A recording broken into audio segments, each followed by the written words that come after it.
Welcome to my channel. In today's video, I'll show you how to upload to TikTok without losing quality. Let's get started. First, open the TikTok app. Then, tap on the profile icon in the bottom right corner of the screen. On your profile page, tap on TikTok Studio. Once TikTok Studio opens, scroll down and tap on the Start Creating button. On the next screen, tap the Upload Media button in the bottom left corner. Then, select the video that you want to upload. After selecting your video, tap Next. Here, you can preview your video and make sure everything looks good. Once you're satisfied, tap Next again. Now, tap on More Options and scroll down until you see the Allow High Quality Uploads option. Make sure to turn this option on.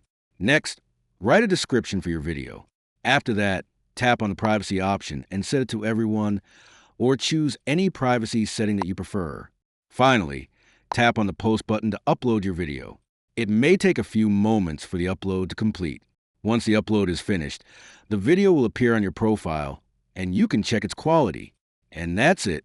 This is how to upload to TikTok without losing quality. If you liked the video, like, subscribe, and press the bell icon for more helpful tutorials.